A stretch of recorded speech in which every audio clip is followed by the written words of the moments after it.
Everyone, welcome to Barca News. It is August 22nd, 2025. And ladies and gentlemen, bad news because it looks like Barcelona will not be reaching the 1-1 rule during this summer. Also, Hansi Flick sending a defiant message to Barcelona's board. And finally, Deco met with Marc Bernal's agent, and I'm going to tell you why. We have a lot to discuss. So let's begin.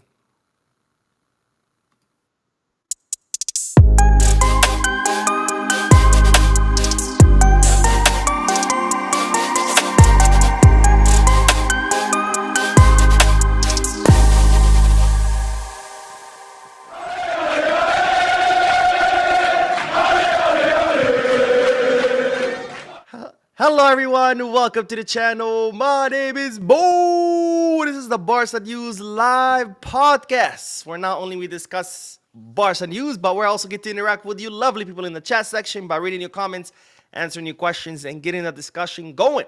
For those of you who will be watching when the podcast ends, I will be putting timestamps in the description and chapters in the timeline in case you do want to skip through the discussion and get straight into the news.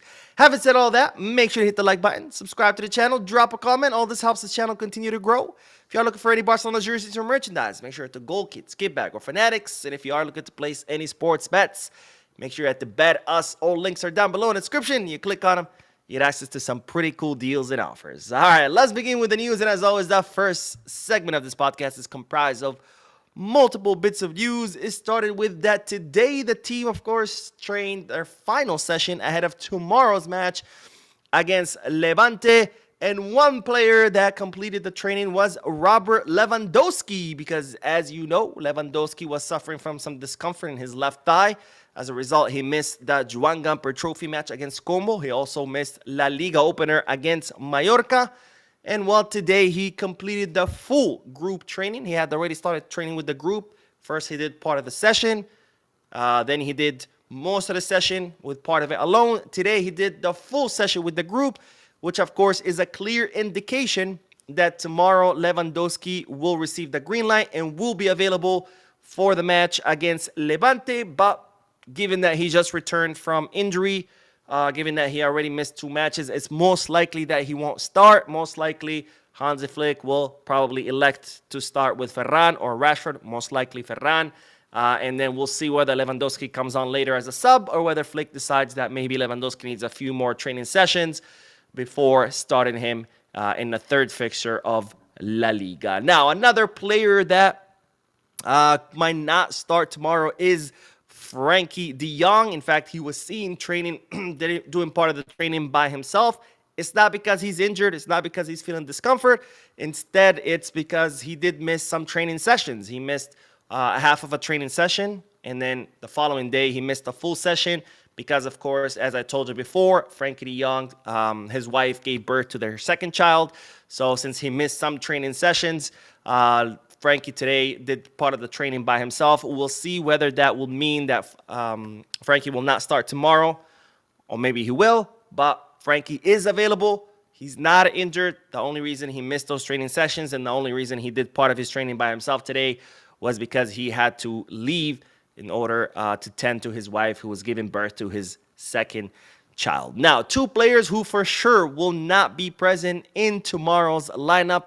The first one is Héctor Fort, because it's reported that Barcelona are getting ready to offload him. As you know, Hansi Flick does not count on Héctor Fort.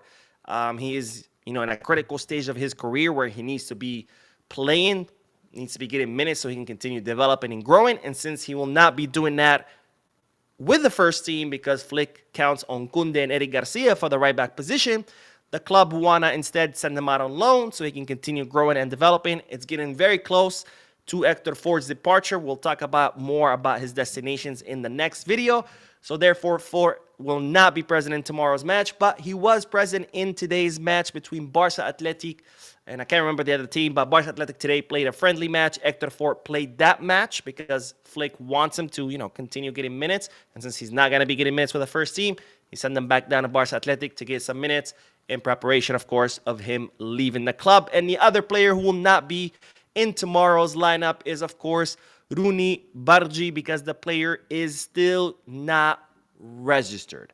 Now, Bardghji was sent back down to Barca Athletic today. He also played the friendly match because even though Flick wants to count on Bardghji in the first team, since he's not registered yet and he's not getting minutes, Flick wants him to continue playing so he can stay in competitive form. So today, Bardghji playing that friendly match with Barca Athletic. And, of course, he will not be available tomorrow because he's still not registered. Now, speaking of tomorrow's match, is going to be an absolute goalkeeper showdown, ladies and gentlemen, because, of course, we have Joan Garcia as our goalkeeper, who last season was the goalkeeper with the most saves, with 146 saves in 38 matches. That's a rate of 3.8 saves per match. And on the other side of the field, it will be Levante with Pablo Campos. Last season, Levante were in second division, and Pablo Campos had the most saves in second division. So we're talking about Joan Garcia last season, the most saves in first division with Espanyol. Pablo Campos last season, the most saves in second division with 151 saves in 35 matches. That's a rate of 4.3 saves per match to Joan Garcia's 3.8. So we have two incredible goalkeepers who are going to be going head-to-head. Of course, hopefully Barcelona, with the talent that we have, we should be able to surpass Pablo Campos's skills. But nonetheless, it will be very interesting to see what the two goalkeepers will do in tomorrow's match. All right, that is all for the first segment. Let's do some comments, and then we are going to talk about the one-to-one rule because it doesn't look like we're going to meet it yet again. All right, let's see what everyone is saying. Prof Comedy says, hello, Mo, Justice Boyer from the Gambia. How far with the registration of our registered as of now? What is Rooney's registration issue as well? Laporta just showed Barca that his time is over. Well, the registration, nothing has changed. We still have only Rashford and Joan Garcia registered. With Joan Garcia only, of course, registered for half a season because he's registering in place of Ter Stegen. Once Ter Stegen recovers from his surgery, Joan Garcia will need to be re-registered. As far as Gerard Martin, it's expected that he's going to be registered in the place of Oriol Romeo, who are saying his contract rescission will be negotiated. Well, it's already negotiated. Will be completed this week. So maybe tomorrow, maybe Sunday. We'll see when. But Barcelona are getting ready to rescind the contract of Romeo. And once that happens, they'll be able to register Gerard Martin.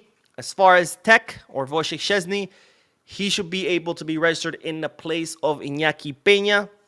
Barcelona are now negotiating extending the contract of Iñaki Peña, then send him out on loan. We'll see how long that takes. And then finally, Bardghji, we'll see what Barcelona come up with. They're thinking maybe register him with Barca Athletic since he technically is a Barca Athletic defender. So the club's still working on it. We do have until August 31st at midnight. So technically, once it becomes September 1st, that's when the transfer market closes. And you have until then to register these players. If Barcelona don't register any of these players by then those players will not be able to play until the winter transfer market. So we're running out of time here, but the club assuring everyone that they are voting or they are working on it. Zaidi says, Mo, I'm with you if you decided to vote out Laporta. I'm not in favor of voting. Well, voting out, I guess you're talking about election. As far as election, yes, I'm not in favor of censure motions. That I'm not in favor because I do feel it disrupts and does more damage to a club to kick someone out in the middle of their term than having to find someone to replace them temporarily, then organize new election, and then a new board comes in, and then one temporary one has to be replaced by the new one, and it's like that I'm not in favor of, unless of course there's something egregious like what was going on with Bartomeu. That was egregious. We needed to get him out. In fact, I voted for the censure motion because I love all the smartasses who come there like, where was that energy when Bartomeu was the president? I was like, well, let me see. I flew to Barcelona and voted for his censure motion. Where was your energy? I love smartasses always in the comment section. But anyways, but as far as voting him out, we'll see who presents their candidacy. Of course, we still don't have official candidates. The election is next year. Next year we'll have, of course, candidates present themselves, present the platforms, and based on that, we'll see who has the best platform, who offers the best solutions. And based on that, I'll cast my vote. That's all you can ask of voters, to wait to see all the candidates, listen to their platforms, and vote for who you think they have the better platform. Jose Fernandez says, hey, Mo, can't believe Barca choose a construction company that has little to no experience in stadium building and also not including or enforcing delayed financial penalties. Yes, so Limac has zero experience in building stadiums, yet they were the ones who were chosen out of a slew of different companies. I don't want to levy any accusation. I'm found an accusation, but there's already been accusation by Sochis saying that when the construction company was chosen, that there was some irregularities. Because how does this work? When Barcelona were looking for a company, all these different companies who wanted to, build the stadium or get the contract to build the stadium, they all submitted proposals. Different companies from different parts of the world, they all submitted proposals to the board of directors headed by Laporta. They looked at all those proposals and then they chose who was the best fit. They chose Limac, even though they have no experience in building stadiums, over companies that did have experience. So the Sochis have come out and expressed concerns about that and accused even Laporta of doing something weird behind the scenes. Now, Laporta, of course, has assured everyone that no, that they picked Limac because it was the best option, blah, blah, blah. I don't have too much information. I'm not too privy on what exactly happened during those meetings, but it definitely does raise some eyebrows that out of all the companies that submitted their proposals, the one with no experience in how to build stadiums is the one that won the bid. That is a little bit fishy. Let's hope nothing criminal happened. Let's hope nobody got a cut from this or favors in exchange, but it definitely is fishy. Bito, such a great name. He was named that twice. Says, yo, what's good, Mo? Find it on live. Keep it up. Watch it from Croatia. All right. Thank you, my friend, from joining all the way from Croatia. And who gives a fuck says, hit the like, guys. I'm here for 5 minutes and not like after me. Hit the like button. Thank you, my friend, for hitting the like. And yes, please hit the like button. The like button goes actually a long, long way in helping this channel continue to grow, because the more likes a video gets, the more the YouTube algorithm recommends it to other people, recommends the video and a channel to people who've never seen it. So yes, please hit the like. It's free. It takes a second, and it really, really helps. And Sapphire Manga says, hi, Mo. How did you get your doggy's picture in the M&M, please? I have 3 doggies. It was actually a gift, but I'm guessing it's at the M&M store because I had some guests visiting from outside the country. They went to the M&M store, and then when they came back, they did not the same day, but several days later, they left me my gift, which was really cool. So I'm guessing the M&M stores did it, but I can't say for sure because again, it was a gift. It was a gift. Let's see. Cornell says, let's go. Finally got my second kid jersey. Gotinha 11 is my first for Gotinha. German will start and give us the first goal of the match. All right, let's go. I got my second kid too. Mine is Gabi. But good to see you, my friend, in the chat section. And I'm happy that you got your kit. I think it's a beautiful kit. I really like the Mamba collaboration. I think it's really cool that Barcelona are doing this, collaborating with the music world, with the Spotify sponsorship, putting different artists on their kits, now doing it with other sports, with Kobe. Hopefully we'll see more collaborations like that in the future, maybe on other sports, maybe, I don't know, a baseball, well, maybe not baseball, I guess, because it's, well, yeah, that'd be cool, baseball or other sports, and maybe have collaboration with other greats from other sports. I think that would be pretty cool. Maybe a Formula One collaboration. That'd be dope. I don't know. But I really like what that kit, so I'm glad you got yours. And Robert says, none of us know how the club came out of the mess Bartomeu let us in, so we can easily say anything. We need to keep calm and united. We will be fine. Look, just because no one's denying that Laporta did a good job in steering the club out of that mess. But that doesn't all of a sudden make him immune to criticism from the bad things that he does. Okay? That's not how criticism works. If you do something good, good job, bravo. You do something bad, nope. You gotta be called out for it. This whole like, oh, he did something good, so that's it. No, it doesn't work like that. Nowhere in life does it work like that, except when it comes to football and Laporta. If you went to work every day and you were a great employee, showed up on time, worked hard, respectful to your colleagues, great to the clients and customers, and you get employee of the year. okay? And then the next year, you don't do shit. You never show up to work. When you do, you're late, you're drunk, you you sexually harass the female employees, you get into fight with the male employees, you're rude to the customers, and then your manager comes or your boss and says, you know what, we want to fire you. You're like, no, no, no, hold on a second. Last year I was an amazing employee, so that's it, right? I get scot-free. I get a pass to do whatever the fuck I want. That's not how it works. So this whole like, oh, Laporta did good in getting us out of the mess, so that's it. He gets full immunity.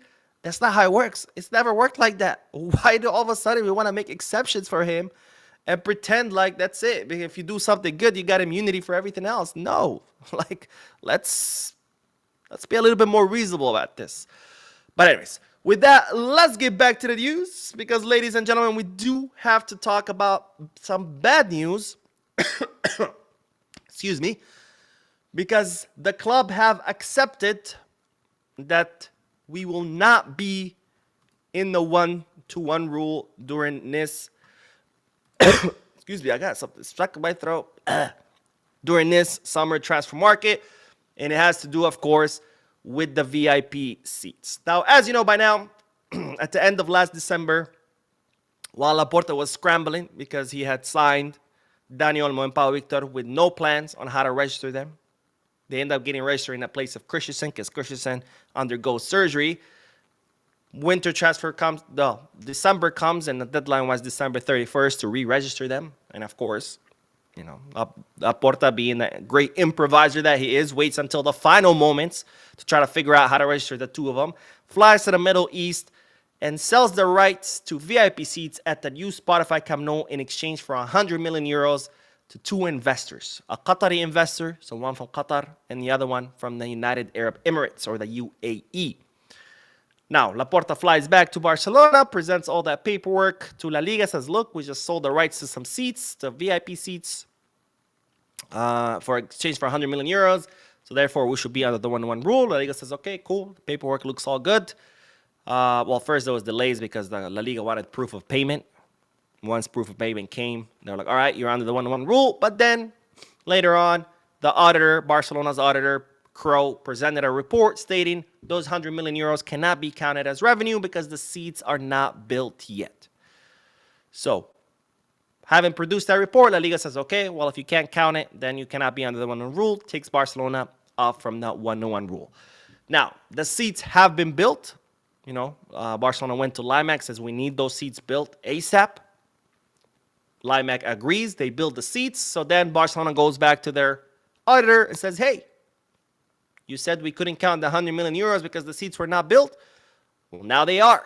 So I want you to do another report, a new report that says we can't count those 100 million euros because now the seats are built. Well, so far, the auditor is refusing to issue that report saying that Barcelona can count. Why? Because as I predicted, the stadium is not ready. And if not ready, even if the seats are built, you still cannot exploit that resource. And if you cannot exploit that resource, the auditor is not going to allow you to count that revenue. Because yes, the seats are built, but the stadium is not. And no people can go in and no people can sit in those seats. No people can buy tickets to those seats. So even the seats are built, what's the point? You still cannot use the stadium. And I said this several weeks ago. I'm like, they keep telling us, oh, the report is coming, we're going to achieve the 1-1 rule. But I'm like, but if the stadium is not even ready, I don't see how the auditor is going to count those 100 million euros because, yeah, the seats are built, but you still can't use the stadium, you know? This is like, imagine you go and apply for a loan at a bank. And obviously banks want to see source of income to see if you can pay back that loan. And they're like, all right, what sources of income do you have? Well, I have my job, so I have my salary. And I also have a rental property. You know, I own a house that I rent out to tenants, and I make money off that too. Okay, cool. Show us proof of income. All right, for my salary, here are my pay stubs, here are my taxes. You know, here's proof that I get paid salary and I get paid while I'm telling you I get paid. Okay, great, awesome. Now show us proof that you make money off your rental property, that you have tenants in that property and that they're paying you rent every month. Oh, yeah, see, about that.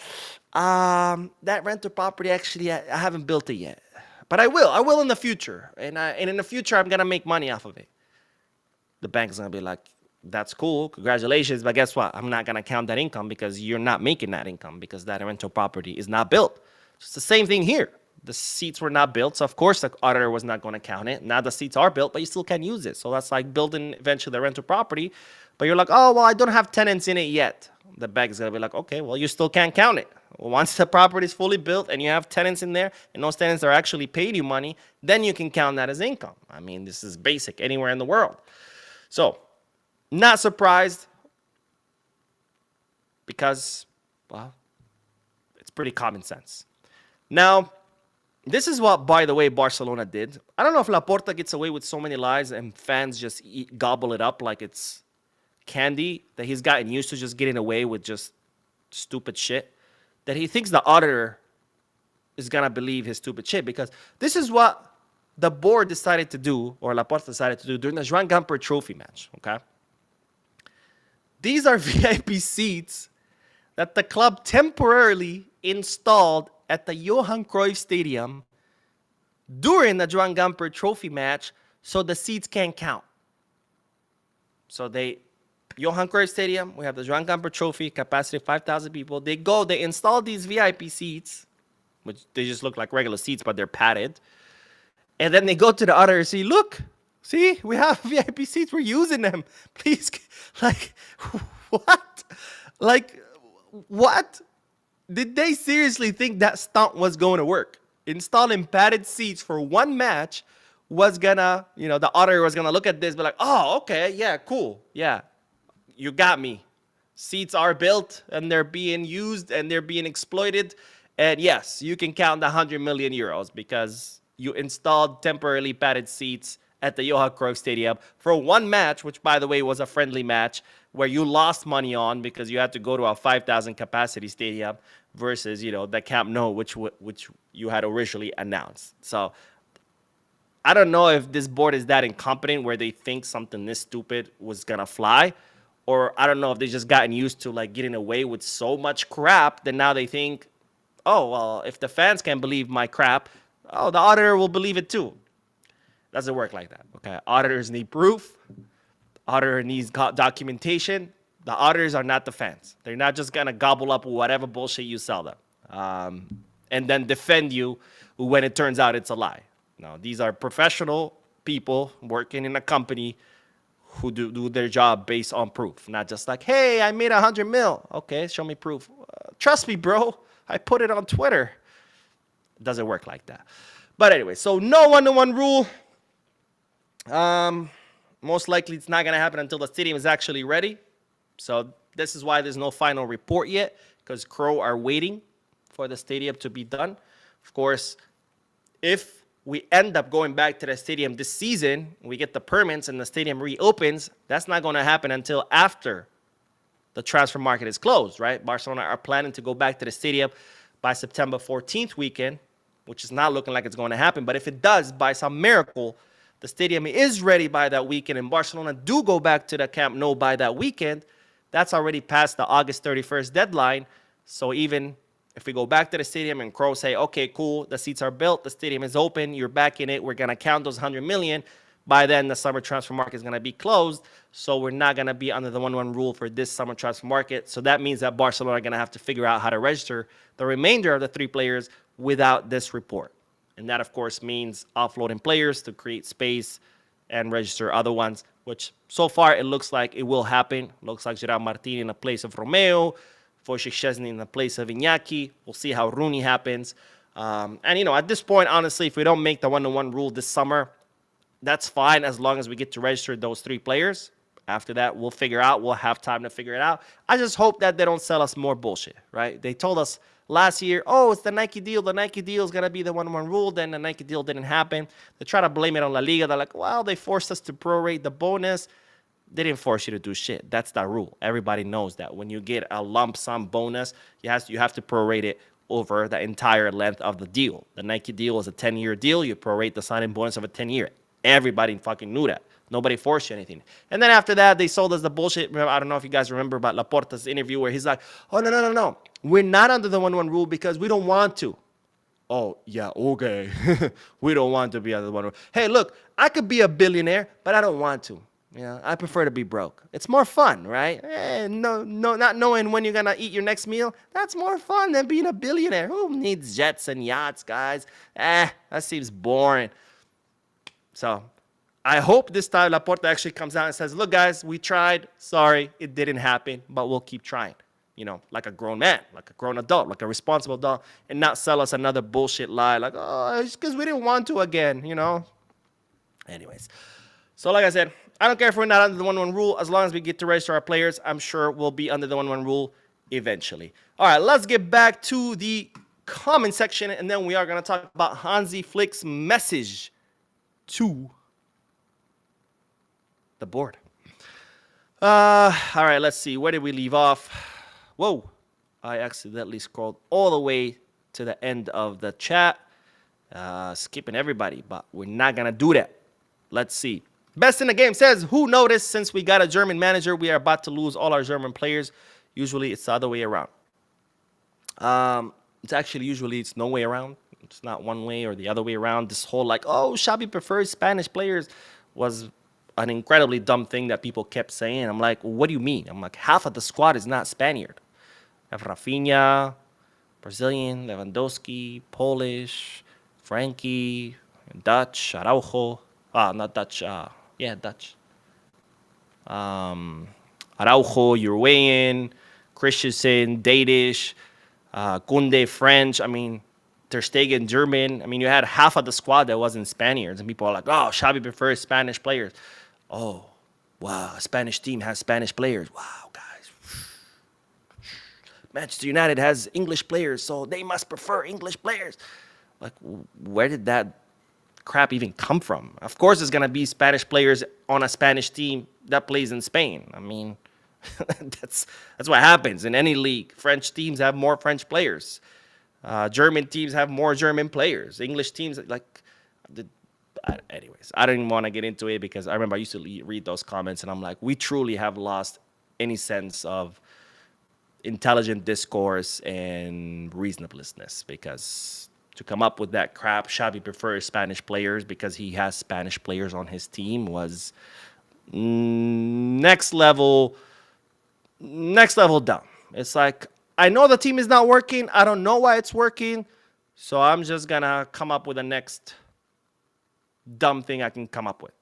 Shin says, sup, bro? Looking forward to another Barca win mañana. Also looking forward to getting up that 700 mil Powerball jackpot. If I win it, I'm going to negotiate with the wife to allow me to get Barca back to the 1-1 rule. Booyah. Well, thank you, my friend, for your donation. It might take a little bit more than... Well, actually, no. Look, if you win the 700 million Powerball, you can keep half because the other half's going to have to go to taxes. So that's 350 mil. I don't know. You might end up spending all your money on getting Barca back to the 1-1. But hey, if you want to do it, go for it. Maybe you can more like be a partner, like do some kind of business deal with Barca where your investment would help them achieve the 1-1 rule, but you can still get back, your investment, right? Or get some dividends for it. But hey, if you win the Powerball and you want to throw, a few mil my way, please do. I'll be happy to give you my bank account. I sure need it. But thank you, my friend, for your donation.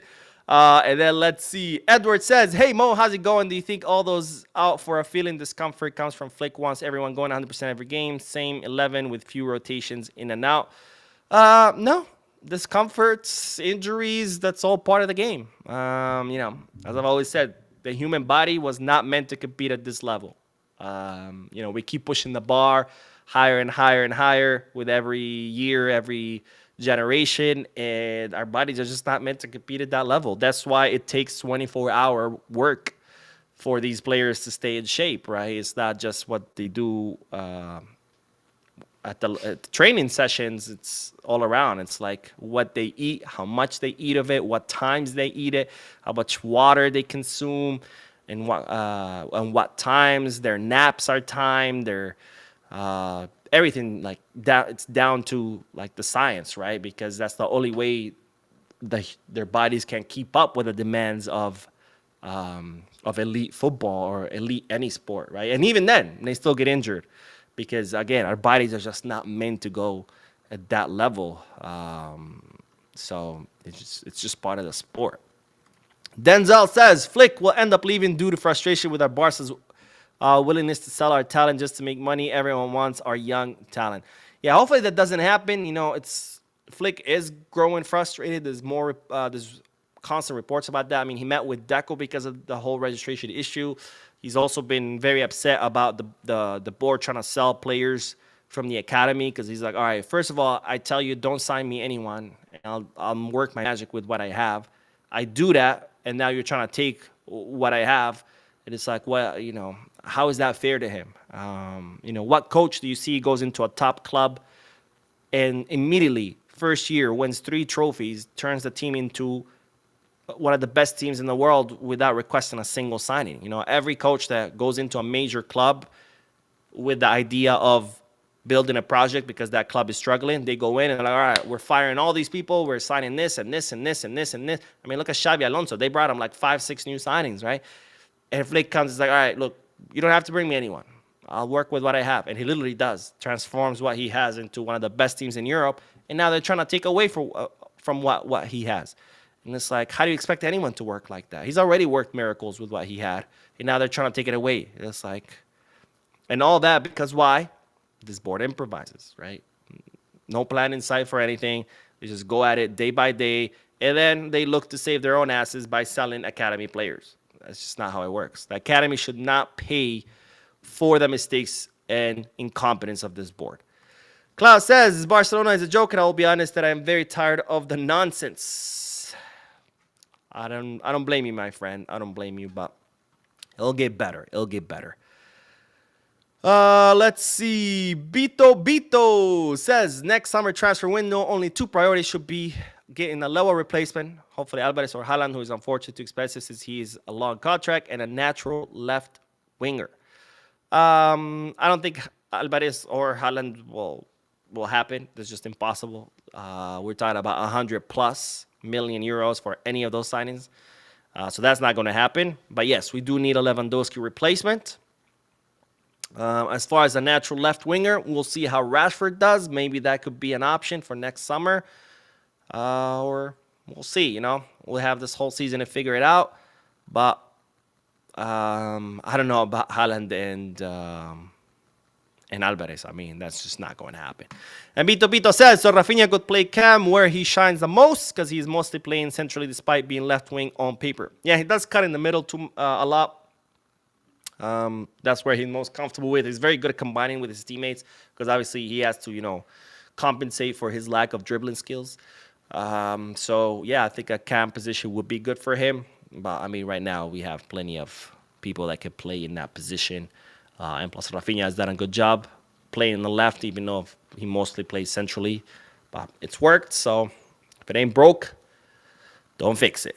All right, let's get back to the news because we do have to talk about Marc Casado and also Hansi Flick's statements today during his press conference. Now, as you know, there's been a lot of talks about Marc Casado this, Marc Casado that, with all these offers that have been coming an interest for the player. We know West Ham, Wolverhampton, both in the Premier League, interested in Marc Casado. In La Liga, we have Real Betis. And in the Ligue 1, we have Marseille. All teams interested in signing Marc Casado on permanent transfer, with several of them willing to offer up to 30 million euros for the academy player. And now we have news that another La Liga team has become interested in the player.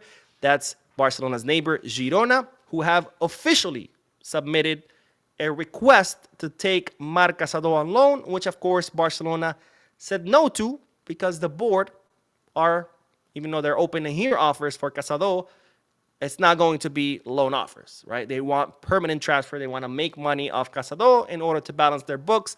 since their plan of the whole VIP seats has gone down the drain.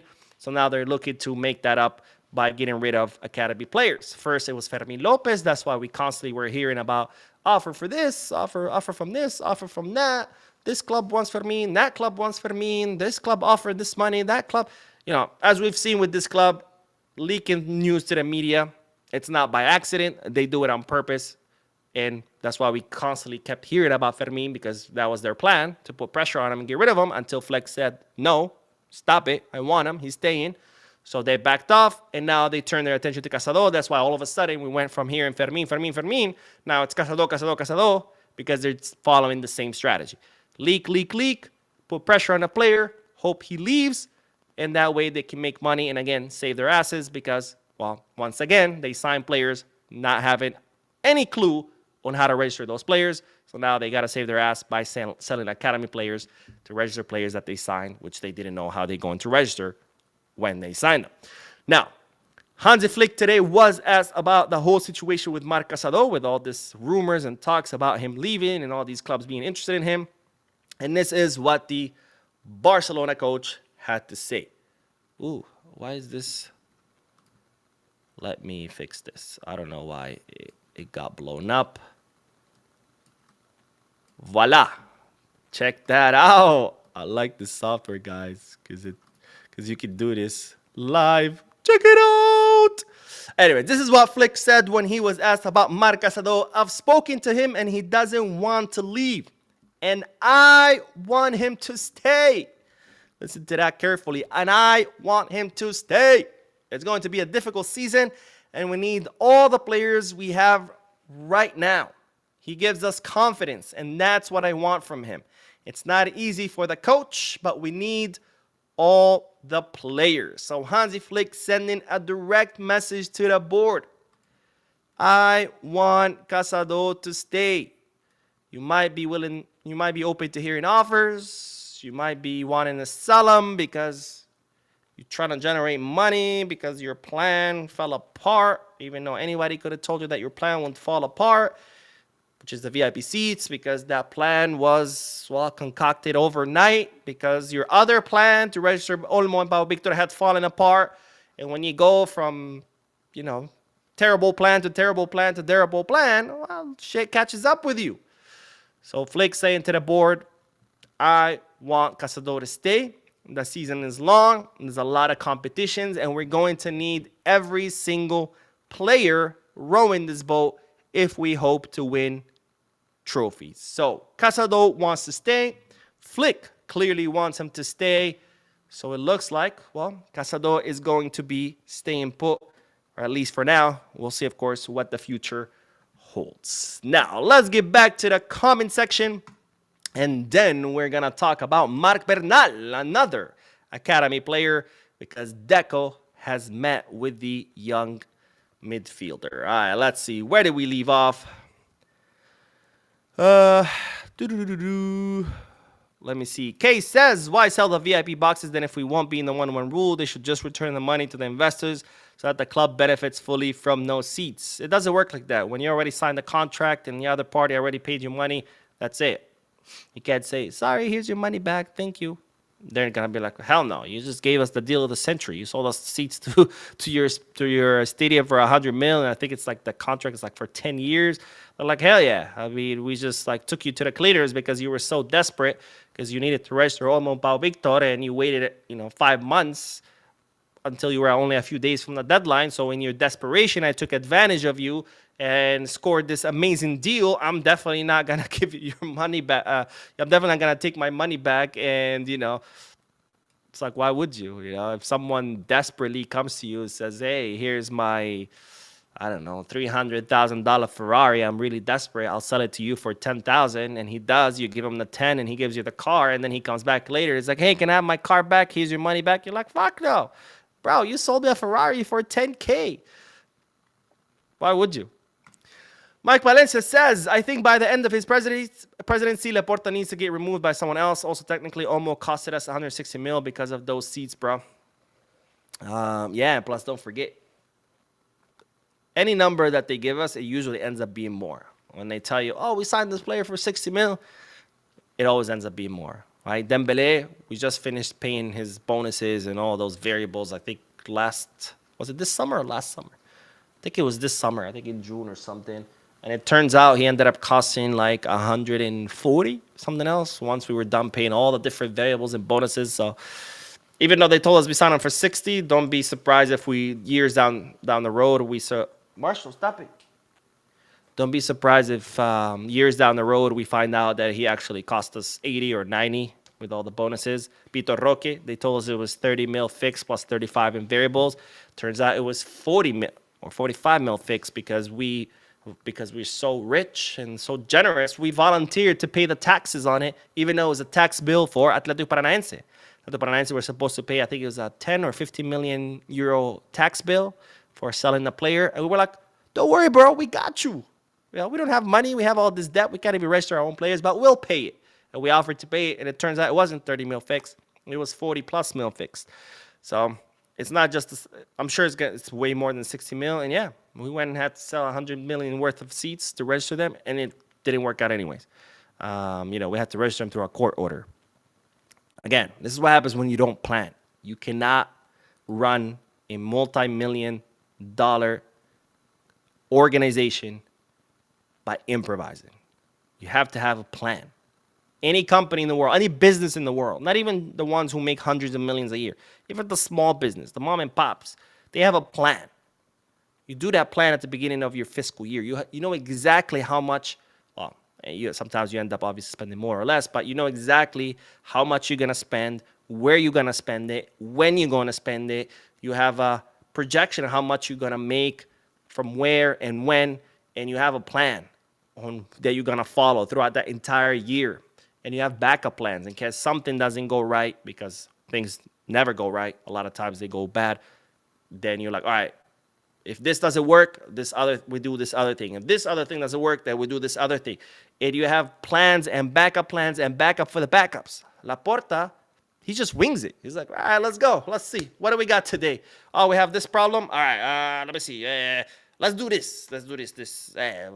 We'll see if it works out. Next day, it didn't work out. Shit, okay. Let me think of something else. It doesn't work like that. And when you're constantly improvising, well, this is what happens. We improvise with Paulo Victor and Dani Olmo, and look, we still cannot achieve the 1-on-1 rule. Quicksilver with the donation says, can you explain Koundé's new contract structure and how it helps with the financial fair play? Okay, I got you. So, when you sign a player, pay a transfer fee, not a free agent, not a loan. When it's a transfer fee, you have 5 years to amortize that transfer fee, okay? In the case of Koundé, we paid 60 million for him. It means we had 5 years to amortize that. 60 million divided by 5, that's 12 million per year. So every year for the first 5 years of Koundé's contract, Barcelona will have 12 million on their books for his transfer fee plus his salary, okay? So let's say his salary is 10 million net. This is just a flat number. I'm not saying that's what his salary is. Just an example number. Let's say his salary is 10 million net. That means it's 20 million gross. Every year, Koundé is not costing you 20 million in his salary. He's costing you 32 million. It's 20 million for his salary plus the 12 million euro for his transfer fee. So that's every year Koundé is occupying 32 million euros on your wage book. Okay? Now, when you extend the a player's contract, now you can divide his salary by more years, and that's no longer by 5. Okay? So let's say you extend his contract 5 more years. So now it's 10 years. So now 60 million, instead of divided by 5, you divide it by 10. So now it's 6 million per year in transfer fee plus, let's say, his 20 million in salary. So now it's 26 million instead of 32 million that Koundé is occupying on your wage books. So that's how it helps a financial fair play. By extending his contract, the transfer fee gets divided by more years. So it's a smaller amount that you have to factor in every year on your wage bill. And Choo Choo, my man, with the donation says, hello, Mo. Nice show today. Can't wait to see my boy Bernal come back this season. Amen, my friends. And that's actually a good time and a good segue into our next segment because, well, it's about Marc Bernal. But thank you, my friend, for your donation. You too, Quicksilver, thank you for your donations. And let's get back to the news because we do have to talk about Marc Bernal because, ladies and gentlemen, Deco has met with the Academy player. Now, as you know by now, Marc Bernal has fully recovered. He has gotten the medical green light from the doctors saying he has fully recovered from that ACL tear that he suffered last September, where unfortunately he was out for an entire season, had to undergo surgery. But of course, the club, in order to be cautious, they have this rule where if you undergo a surgery like the one Bernal underwent, that they prefer to wait 365 days. In other words, they want to wait an entire year since that injury. So even though he has gotten the medical green light to play, Barcelona still want to be cautious and they want to wait the full year. And that, of course, is not going to happen until September. So even though Marc Bernal can technically play now, Barcelona are going to wait until after the FIFA international break. So technically speaking, Bernal will be available to play starting in the match against Valencia. Whether he will or not, that's another question. I doubt he will because I think Flick really wants to be cautious, kind of like with Gabi. Even with Gabi had gotten the green light and started to get included with the squad list, he was still getting very few minutes here and there because Flick and his staff wanted to be very, very cautious with his return and not risk any re-injury. So even though Bernal is medically cleared now, he's going to be cleared by Flick by Valencia match. We're probably not going to see him until after later because, again, Flick wants to take his time with him because he wants to protect him from getting re-injured. Now, that's not the news. The news is that Bernal and his agents met with Deco. And there was even some rumors saying that the meeting was because Barcelona were open to sending Bernal on loan because Barcelona have been receiving a lot of interest from a lot of clubs who want to take Bernal on loan. They know Barcelona are not going to sell him. So there a lot of clubs have, called Barcelona like, hey, you guys willing to loan him? We know you don't want to sell him. So with all this interest, Deco met with the player and his agent, and a lot of reports and rumors started circulating saying that it's because Barcelona are open to loan him. That's furthest from the truth. That's not what that meeting was about. Now, the reason Deco met with Bernal and his agent was in order to discuss a renewal and to communicate to the club that Barcelona have full trust in him. They are completely betting on him, and they are 100% sure that not only Bernal will be the leader of Barcelona's midfield for many, many years to come, they have full trust that Bernal will become one of the best midfielders in the world. That's how impressed they are with his talent and his potential, where Barcelona know they have on their hand another Lamine Yamal, right? We have Lamine Yamal, who's the Lamine Yamal of the attack. We have Kouarsi, who's the Lamine Yamal of the defense. And they're 100% sure that Marc Bernal will be the Lamine Yamal of the midfield. And they have full trust that he will be the leader of the midfield of Barcelona and one of the best midfielders in the world in the upcoming years. And that's exactly what Deco transmitted to the player. That we have full trust in you. We believe in you. We know what you can offer us. And therefore, the club want to already start talking about a contract renewal. And they want to register him with the first team because technically Bernal is not a first-team player. But of course, in order for that to happen, first Barcelona have to clear space on their wage bill to be able to register Bernal. So that's not going to come until later. They have to first register our signings, Bardghji, Wojciech Szczesny, and of course Gerard Martin, who's also now going to be a first-team player. And then later down the road, renew Bernal and give him a first-team slot because, again, they have full trust in the midfielder. They're not looking even to loan him because, ladies and gentlemen, we have a diamond in the rough on our hands. We have our next Sergio Busquets, who could potentially even be better because Bernal, much more physical than Busquets, has very technically able like Busquets was, or maybe not like the same, but eventually will be and maybe even surpass him. But Bernal has the advantage of that. He has also a strong physical presence. He's strong, he's tall, he's muscular, he's fast, where Boozy was more like a twig, not to, of course, take shots at Bardghji because he was one of the best pivots in the entire history of the sport. But I think in Bernal we have, our next Bardghji with more muscle. Let's put it that way. Anyways, that is the news for this segment. That is all the news for this podcast. Let's do more comments. And then, of course, we will end this. And later tonight, well, we have another video. I will be posting another video because, yes, there is more news, believe it or not. There's always more news. All right, let's see. Where did we leave off?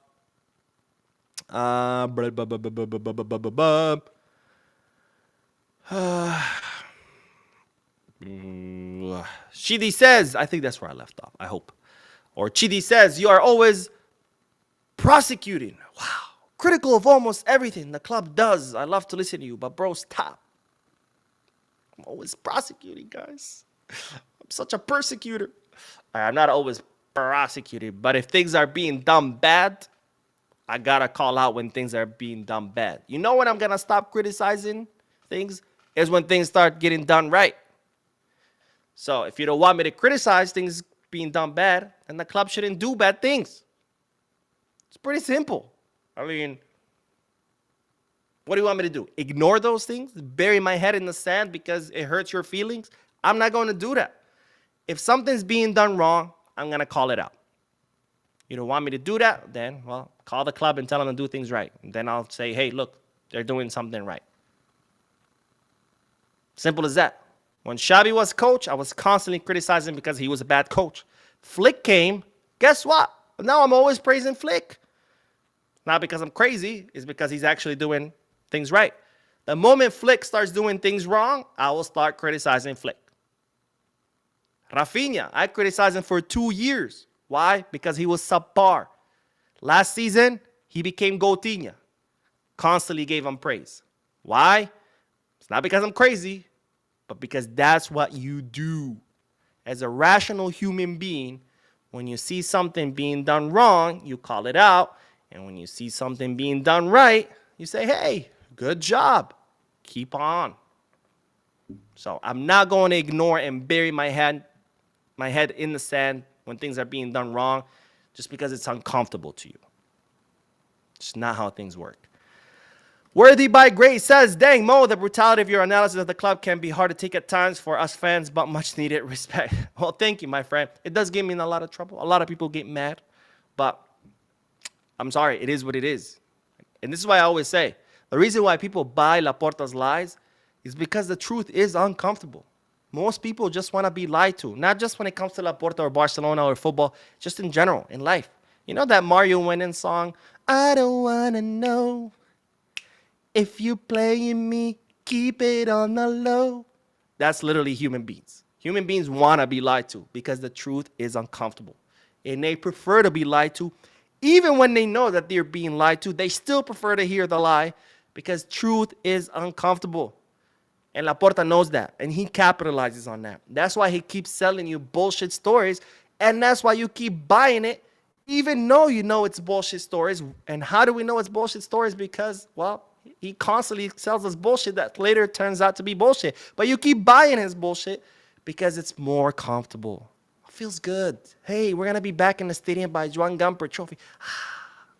That makes me feel amazing. Guys, the stadium is ready. Hey, we're going to achieve the 1-1 rule. Oh, yes. Everything's great. But telling you, hey, stadium's not going to be ready, that's not comforting. That fucking sucks. We don't have a stadium. That's terrible. We're not going to be under the 1-1 rule. That's terrible. I don't want to hear that shit. Tell me that stadium is ready. Tell me we're under the 1 rule. Tell me we have paid all our debt. Just lie to me. That's what he wants. And that's what people want. That's what Laporta knows people want. And he capitalizes on that. Just like any politician, by the way. Not just Laporta. This is not a Laporta phenomenon. Any politician that's ever ran for any position, doesn't matter if it's presidency or mayoral, they all do this. They all know that humans want to be lied to because it's more comforting than the truth. And they capitalize on that. And that's why they lie to you. And that's why people keep buying their crap and they keep re-electing them, even though they know that they're lying to them. So this is not exclusive to Laporta. Laporta's not like the devil or some evil, evil man who has invented a way on how to capitalize on humans' weakness. This is just the nature of political the political world since humans were founded, since human evolved from monkeys, or if you believe in a divine whatever, since God made humans and put them on Earth, it's always been like that. Kay says, how can you ask Mo if he has a plan for Barcelona? A big institution like Barca needs to hire experienced and competent people to handle their shit.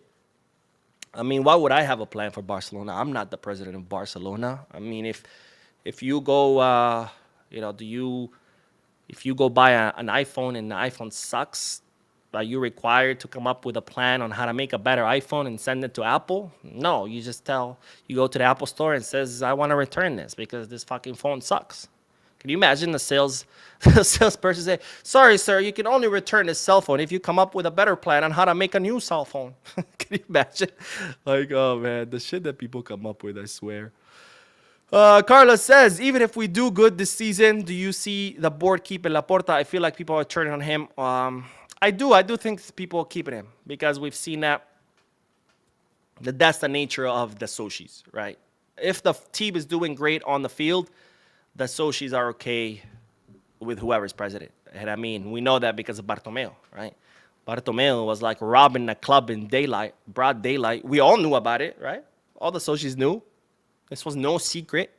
We all knew that Bartomeu was terribly mishandling the club, that he was spending the club's money left and right. But on the year of his re-election, guess what happens? Luis Enrique wins the treble with the MSN. All forgotten. Bartomeu gets re-elected by a landslide. Oh, he's spending the club's money. Who cares? He might be even stealing from the club. Who cares? He's running this club into the ground. Who cares? We won the treble. Fuck it. Put Hitler as a president. As long as he wins the treble, hey, we'll keep him. That's how these Sochis work. So if the team does great, which I expect them to do great because, well, they're building upon last season, I don't see the Sochis kicking Laporta out, no matter what comes out. Even if video comes out of Laporta, I don't know, assassinating someone, a club employee because he was late to work or something, they're still going to vote him in because, well, the team is winning. That's all they care about. Chelsea says, Bo, unearned income is actually a viable source that is listed in accounting. It's how a lot of shoe companies and video game companies make revenue when they have new releases. Yes, but the difference is that these companies have a game that's going to be released so they can account for that source of income versus a game company that has no game whatsoever that's going to be released trying to account for that income. That's the difference, right? And in doing that, they have to show proof that, hey, we're working on the game. This is the progress. This is when it's going to be released. How do we know it's going to be released by them? Because, look, here's, the plan for it. The plan has been followed so far. There's no reason why not to follow it. They have to show proof. You can't just be like, hey, we made this deal. Count the seats. Oh, wait, the seats are not even built. The stadium is not even built. Hey, but it's okay. We'll get there. Just count it. Fuck it. Look the other way. Doesn't work that way. Ralph says, these fat politicians isn't all that. The only reason he was successful is because of Johan Cruyff in the 2000s and Alemany in 2021. Without these two, Laporta can't do jack. I mean, I don't want to take completely away from Laporta. I think Laporta knows what he's doing. He's not a complete incompetent moron. The problem is that he just hasn't surrounded himself with the right people. He used to. The first 2 years of his presidency, he was surrounded by very capable, experienced people. Not because he's not, but because a club as big as Barca, you need a team. It takes a village. You can't just run a club by yourself. And when he had that village, things were going great. The club was being managed amazingly. But then a lot of those people started leaving for disagreements with Laporta. He never replaced them. Instead, he surrounded himself with his buddies, who we still don't know what the fuck they do in the club, but he's always with them. They're at all the meetings, even though they have no official position. They've never been voted in. They've never been hired by the club. They're just there. And now that's when you start seeing things go downhill. Because again, you cannot run a club as big as Barca with just you and your group of buddies and just winging it. You need a team of professionals, of experienced people that could all work together, come up with a plan, and follow that plan. When it's just you and your buddies shooting the shit, of course things are going to go bad because that's not how you run any company. And my man Shin sends thanks for the deep dive, Mo, on the whole transfer fee stuff. I seriously had no clue how involved it is. Yet another reason why you're the best source of Barca news on all YouTube. Well, thank you, my friend. Thank you for those kind words. And Aaron Parker becoming a member. Thank you, my friend, for becoming a member. As a member, you have access to the Discord server. The link is on the community tab. It's a post that only members can see. So the link is on there. Click on the link. You can join the Discord server. And of course, Saturdays, the MoCast, which is exclusive podcast only for channel members, where I'm also going to be hosting channel members as guests. We already had Shin as guests on the channel. It was really fun. We had a lot of good time. I got to make a post, by the way, to see who wants to be next. That reminds me. But thank you, my friend, for becoming a member. And Noes Core says, what's good, Mo? Hope you're doing great. Love your news, man. So consistently great, and keep voicing your opinions. Some of us here are normal and know how to respect opinions. Well, I'm glad, my friend. I'm glad. Sometimes I come across people who just do not know what to do when they come across a different opinion than theirs. I don't know why. I don't know if the education system has failed us or what, or if it's AI that's making us think less and less. But at some point, you have to understand that not everyone's going to think like you. Most people won't think like you, and that's everywhere, at home, at work, in the street, your friends, your family.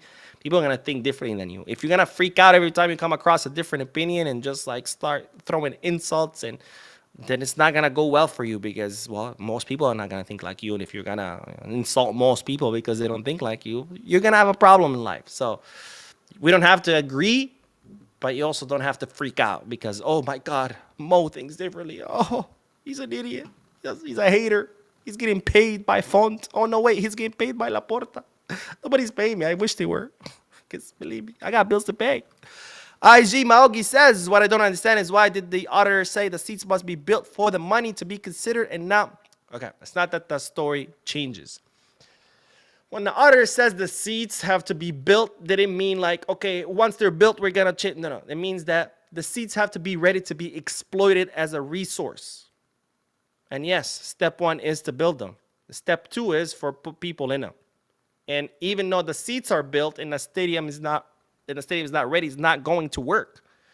You know, it's not that they were just like, it just has to be built and that's it. No, the resource has to be ready to be used. And when the seats were not built, they said you cannot use this resource because it's not built. Now it's built, but we still cannot use the resource because the stadium is not built. So it's not that the story is changing or this is common sense. If a resource is not ready to be exploited, you cannot count it. If you get hired by a company and they tell you you're starting next year, you cannot count your salary as income until next year comes. Edward says, if Barca Athletic was thrown to the wolves to help the men's first team and let the women's team to their own devices, how do they not downside the staff in the front office, new hiring in admin? That's a good question. You know, and this is for, the people who say that I'm just being overcritical. You know why Barca Femini have been successful for so long? Because the board never interfered with them.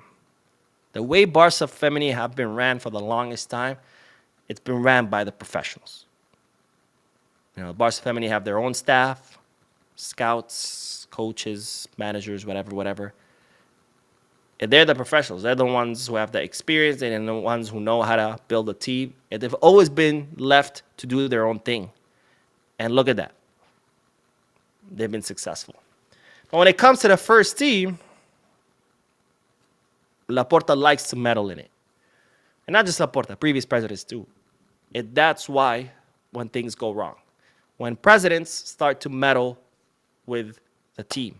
Because as a president, your skill set, your experience, and your duties are to manage the club on an administrative level. And when presidents forget that and they start playing sporting director or coach, that's when shit goes wrong because that's not your job. I'm not an engineer, and if I was overseeing an engineer, I would never tell the engineer how to do his job. I could tell him, hey, this is what the goal is. And then I would let him figure out how to reach that goal. Because after all, he's the engineer, not me. So when presidents forget that they're not coaches, that they're not sporting directors, that they're not scouts, that's when problem comes in. Joao Felix. The only reason we signed Joao Felix is because Laporta wanted him. Xabi said, I don't want that guy on my team. Deco said, we shouldn't sign that guy. But Laporta, but I want him. Menino de Oro. Oh, he's amazing. Look how that worked out. Why? Because Laporta is not a sporting director. He's not a coach. Let the coach do his coaching job. Let the sporting director do his sporting directing job.